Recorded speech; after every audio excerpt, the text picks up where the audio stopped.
Kapitulli 27 në procesin e negociatave të vendit tonë për t'u antarësuar në Bashkimin Evropian ka të bëjë me mjedisin. Ky është një nga kapitujt më të rëndësishëm dhe njëkohësisht ndër më të vështirët për t'u përmbushur sipas standardeve të Bashkimit Evropian, pasi problematika mjedisore në Shqipëri mbetet ende e theksuar. Pikërisht në funksion të kontributit për përmirësimin e klimës mjedisore, Eco Albania në bashkëpunim me disa organizata të tjera mjedisore dhe me mbështetjen e Bashkimit Evropian ka nisur një fushat në të gjithë Shqipërinë për të angazhuar sa më shumë aktorë lokal në këtë proces me temën zonat e mbrojtura kanë rëndësi, avokim për ruajtjen e natyrës. Kemi shumë problematika të theksuara,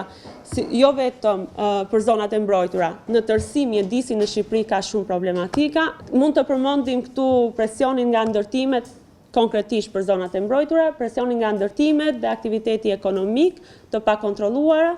mungesa e zbatimit të ligjit, patjetër flasim për Shqipërinë që ka një legjislacion të ndryshuar, të pandryshuar, ekzistuese tani duke u përpjekur për ta përshtatur me të BE-s, por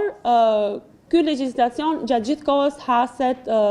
i pazbatuar në praktik, pra ekzistues, po i pazbatuar, mungesa e informimit të ulët, pjesëmarrja e kufizuar e kapaciteteve lokale dhe shoqërisë civile dhe nevoja për transparencë. Vështirësi në bashkëpunim interinstitucional, do të shohim që për një zonë të mbrojtura ka kategori të ndryshme menaxhimi dhe nuk kanë atë bashkëpunimin interinstitucional të tyre. Rritjen në përgjithësi synojmë të kemi një rritje të llogaridhënies publike dhe lehtësim të procesit të integrimit, çka është ajo që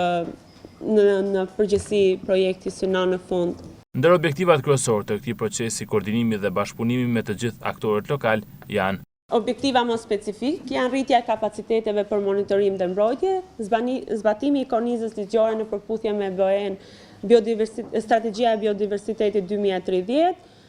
forcimi i bashkëpunimit mes aktorëve lokal dhe kombëtar dhe nxitja e pjesëmarrjes së komunitetit lokale në vendimmarrje për mjedisin dhe përmirësimi i transparencës dhe llogaridhënies përmes